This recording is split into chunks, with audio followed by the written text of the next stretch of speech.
In the Western Conference play-in race, here are the final two in, the Kings and the depleted Mavericks as of right now. The first two out are the Suns and the surging Trailblazers, led by head coach Chauncey Billups, of course. So the Suns, the Lakers, they're the talk of the NBA. But when we talk about the madness here, Perk, I'm looking at the Phoenix Suns. Have you ever been, how would you, first of all, let's back up. How would you describe them right now? A disaster. A team that has quit on their coach. And if I'm Mike Budenholzer, to be honest, it's no more rankings in the locker room, meaning it's no more franchise guys. I'm playing the guys that are going to compete for me. And if that means Kevin Durant, Devin Booker, and Bradley Beal not getting the minutes, then damn it, so be it. At this point, he has nothing to lose. Okay, but when I look at the Phoenix Suns, in my 14 years of playing, I have never been part of an organization or a team that has quit on their coach. Hell, before we won the NBA championship, I was on the team that lost 18 games in a row. 18. But we competed. We wasn't going out there, and the one thing Doc had to come in and address and say, y'all not competing. No, we was actually turning over the ball, little mental mistakes. We just didn't have it. But for us competing, this is an embarrassment, not only to the Phoenix organization, but to the rest of the NBA, because you have so many guys that are going to be Hall of Famers on that team, especially Kevin Durant and Devin Booker. What I'm seeing is a lack of passion.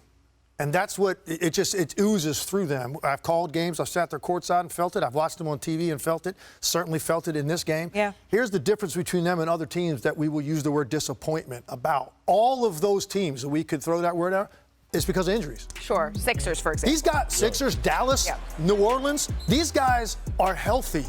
And they're playing like this. And here's the analogy I'm going to use. Imagine if you're walking down the street and you're trying to catch up to somebody. And that person is walking backwards. And you still can't catch them. Right. That's what we're talking about with the Dallas Mavericks and the Phoenix Suns. Yeah. The Dallas' season is over. And they're literally moving backwards down the sidewalk, and Phoenix still can't catch them. And oh, by the way, as Phoenix backs up, they're bumping into Portland now. This is what we're talking about with the Phoenix Suns. It's insane to think they can't run down the Dallas Mavericks. Right. And they're not even making up ground with all three of those, with all their team decimated with injuries. The Dallas Mavericks, our Bobby Marks pointing this out, and I think it's important to just contextualize just how the madness, if you will, that you're talking about. On the 24th, the Dallas Mavericks are going to be at risk, according to Bobby, of having to forfeit games because they don't have enough healthy players available here. Because that's the first game that the league has come out and said to the Dallas Mavericks that they're not going to grant an exception, Bobby Mark says. So they're two-way players, Kessler Edwards, not available to play starting on that 24th game. And still the Phoenix Suns are struggling to catch up. So that's going to be a key date that all of us are watching here to see what the Dallas Mavericks do and if they're going to be forced into a position where they're needing to dress unhealthy players just to be able to meet that minimum. It's time now to go coast to coast. There's less than a month left in the regular season, so we have no time to waste. Let's start in Cleveland, again continuing the madness spirit with the 1 seed in the East, the Magic. They snapped the Cavaliers' 16-game winning streak. Cleveland has now had streaks of 12, 15, and 16 wins this season. Legs, you were on the game. How will these translate to the postseason? Yeah, look, I don't think you're going to worry too much about what happened with the Cavaliers. To me, this was much more about the Magic. Of all the games I've called this year, the only team consistently that played as hard as Oklahoma City on a regular basis was what I saw out of the Orlando Magic.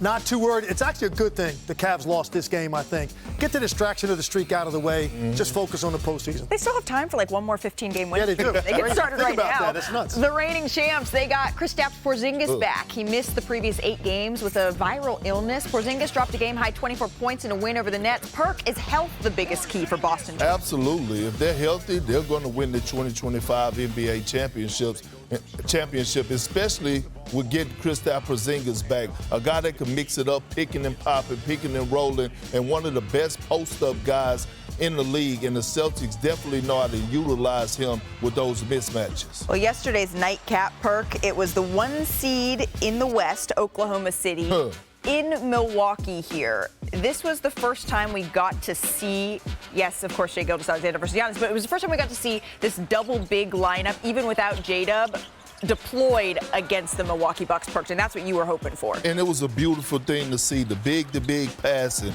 the helping on the defensive side of things. I believe Isaiah Hartenstein in this game had a huge double-double. Chet Holmgren was in his bag like he had waffle fries at the bottom and shea butter. Jesus Christ. Milwaukee hung around the first half, but then the Thunder ended the half on a 7-0 run, and essentially legs didn't look back. Yeah, they didn't look back. And you talk about an impressive body of work with some of the road wins that this team has had going against these teams that come in with game plan designed to stop Shai Gilgeous-Alexander, and as you can see, there's just no answer. A mammoth in the mid-range there. The Thunder up 70-54, heading into the fourth now, under 10 minutes left, up by 23. Here comes Holmgren. He flexes his muscles. The Thunder... Wait, are they? We got to look. Let's zoom in. Shai Gilgeous-Alexander spins, fades. Thunder roll 121-105. So Shai dropped 30 points again on Sunday, and when he does that, it usually spells a big win for the Thunder here. That marked the 25th time this year that Shai got 30 and the Thunder won by double digits. That's tied for the second most in a season all time. So, Legs, SGA is having a historic season. We were texting back and forth about this last night, and he said, Malika, I could do a 2-hour special on Shai Gilgeous-Alexander. So welcome to that special. Just kidding, it's just one segment, but literally we could. You're seeing something specific that you wanted to highlight. Couple things that just make him so unique. And a lot of guys go to the step back and mid-range jumper, but his is a little bit different. And the first thing I want to emphasize is this. This is one thing that has stood out to me about Shai for a long time in this league.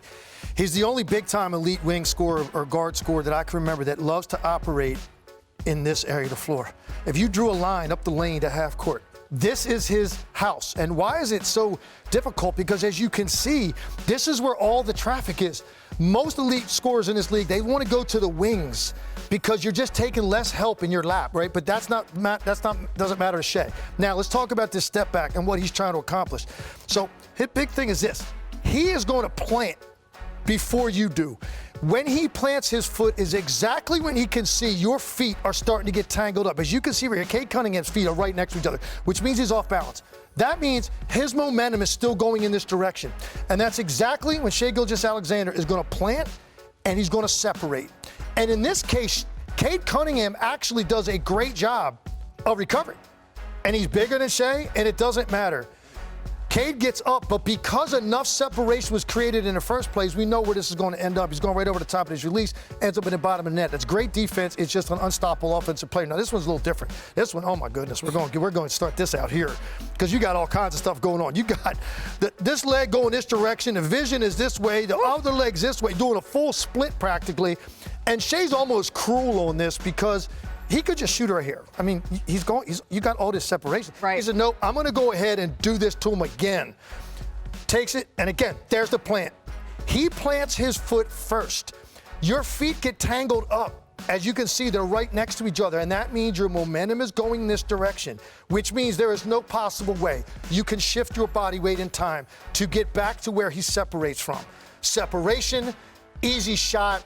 It's just easy pickings for Shai. And again, I could have stopped that right before we released it and shown you there were 4 defenders within 6 feet of him, 1 behind him. Yeah. It doesn't matter to him, and that's why he's so unique. Guys don't want to operate in that kind of traffic. He doesn't care.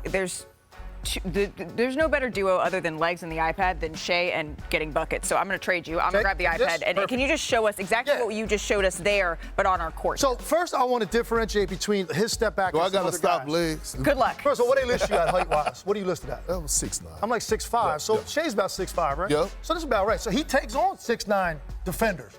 Now, some of those guys are a little bit maybe fleeter of foot than you right now, but don't matter. You're a big dude. He wouldn't matter to Shai. Guys, I'm going to get you back on your heels and score. But I want to talk about one thing real quick. The differentiation between other guys' step backs. Jason Tatum, he's more of a side step. Like Luka is all about strength. He's going to hit you with the shoulder, back you up and step. With Shai, it's all about the footwork and then how quickly off the ground. So what he's going to try to do, he gets a ball in his left hand. As he takes you into the middle, it's the right foot always. He plants before you plant. I know your feet are so close together, you have to now take a couple more steps in this direction. I'm using your momentum against you. At the same time I stop, I bring the ball away in my left hand. Even if you get a hand up, the last part is what's so impressive. I'm off the ground so quick and out of my hand. Even when he plays it well, it doesn't matter. How many times I've seen Shea make a shot that is palm on palm in the mid-range, the ball's already released, it doesn't matter at that point. The last time, basically he's going to walk on the court and get 20. The last time he didn't, it was before Halloween. Oh, Come on, we got to channel the Shea Butter. Come on, Legs. Give me one. There you go. We're going to keep shooting until Legs gets it. In the meantime, though. There you go. Oh, no, keep Gosh, going. our Come on, ribs come are on, come so on. unfriendly to I Legs should have today. probably come over here during the break. There you go. There we go.